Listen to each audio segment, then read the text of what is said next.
বন্ধুরা, আজকে দুপুরের লাঞ্চ নিয়ে বসে পড়লাম। আজকে রান্না করেছি ভাত, উচ্ছে ভাজা, কলমি শাক ভাজা, বটবটি আলু ভাজা, এটা মাছের তরকারি। কোথায় রাখবো বুঝতে পারছি না, মা আর মেয়ে খেয়ে নেবো। এটা হচ্ছে মুসুরির ডাল, পেঁয়াজ আর একটু রসুন ফোড়ন দিয়ে করেছি। এটা ছোটো যা দিয়েছে, চিংড়ি মাছ এঁচুর, ছোটো মানেই খেতে পারে। এটা চিংড়ি মাছ এঁচুর ছোটো যা দিয়েছে। এটা একটা বাটা মাছের ঝাল, আলু বেগুন দিয়ে করা। ওটা একটু শুকনো মতো করেছি, ছেলেমেয়েরা তো কেউ খায় না।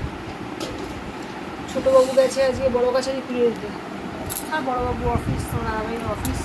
ওই যে টক ডাল, গরম মানে আম দিয়ে টক ডাল। টক ডালটা আমার জন্য, প্লেন ডালটা হচ্ছে বাবার মেয়ের জন্য, টক ডাল আমার আর বড়ো ছেলের জন্য। চলো ভাতটা বেড়ে নিই। উচ্ছে ভাজা খাস? উচ্ছে ভাজা খাবি? ব্যাস, সব কিছুতে না ছাড়া কোনো কথা নেই।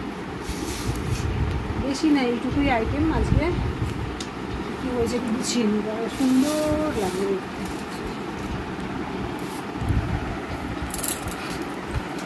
এই পেঁয়াজটা আমি খাবো, শাক ভাজা দিয়ে পেঁয়াজ খেতে দারুণ লাগে।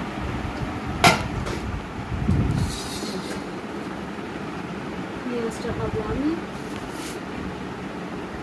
এটাও রেখে দিই। এগুলো আজকে গরমের আইটেম। আজকে দুপুরের মেনু এইটুকুই রান্না হয়েছে। তোমরাও চলে এসো, কারা কারা খাবে। গরমে টক ডাল দিয়ে ভাত, টক ডাল আর শাক ভাজা, বটবটি আলু ভাজা। চলে এসো তাড়াতাড়ি তাড়াতাড়ি।